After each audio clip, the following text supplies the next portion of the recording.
Starting off the 7 a.m. hour with a beautiful live look outside as the sun is coming up. Get out, enjoy the pleasant morning. We're heating right back up today, so take advantage while you've got it. Thanks so much for joining us, and thank you so much for sharing my final show here at 9 News. Today's my last day.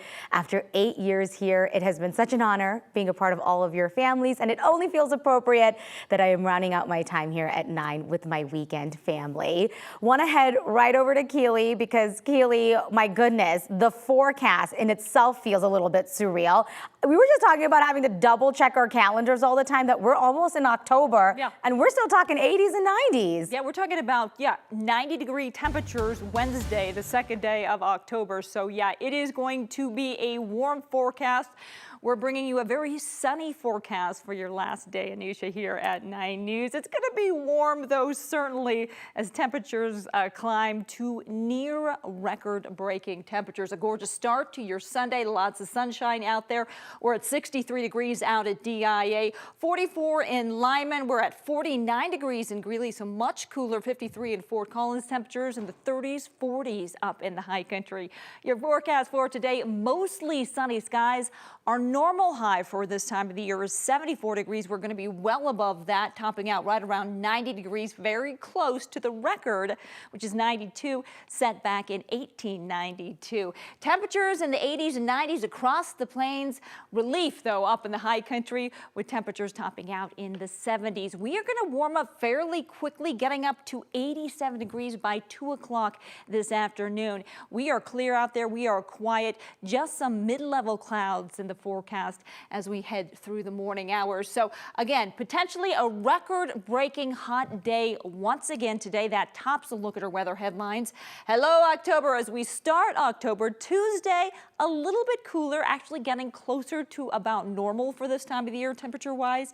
But then we just heat back up. Not quite 90s as we head into next weekend, but we are looking at warm temperatures. We also have increased risk for fire with these very warm temperatures this afternoon. We'll talk more about a red flag warning in effect coming up in your complete forecast in just a bit.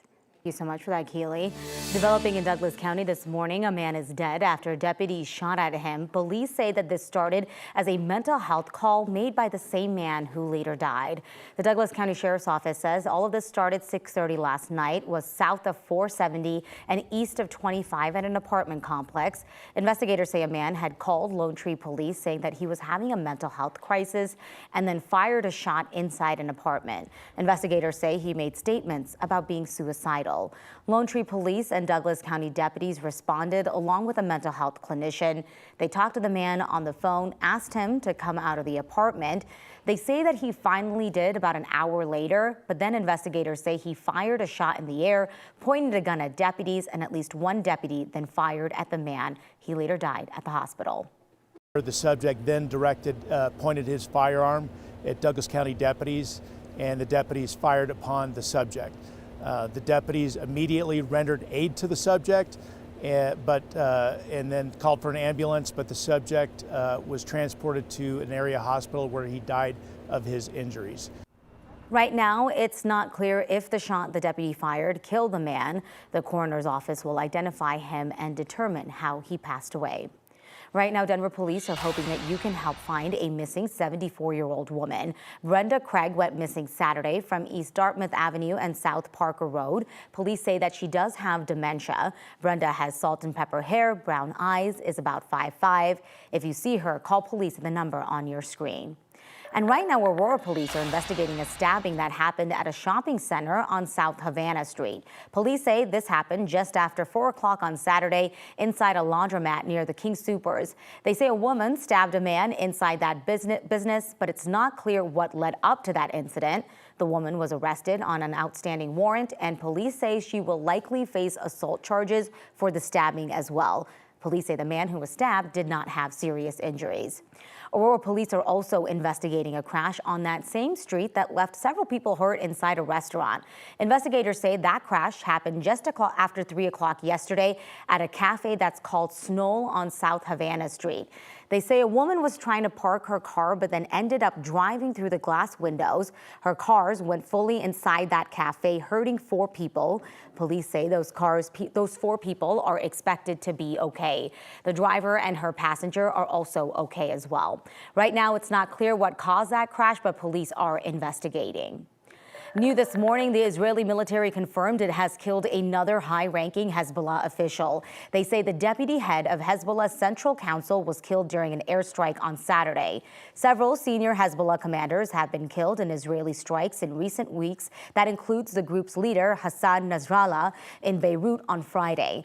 The U.S. Senate Department ordered non-emergency personnel to leave Lebanon as the conflict with Israel is now threatening to break out into all-out war. Iran backs that militant group, is now vowing revenge, with President Biden now saying it is time for a ceasefire. There are scenes of devastation across the southeastern U.S. this morning. Florida, North Carolina, and Georgia are all among the states that are dealing with the aftermath of Hurricane Helene. At least 65 people have been killed. You're taking a look at drone video from Irwin, Tennessee over a collapsed highway. This is also where 50 people had to be rescued from a rooftop after that storm. We're very fortunate. We're very fortunate that we're alive. Entire houses are missing or flattened in on themselves.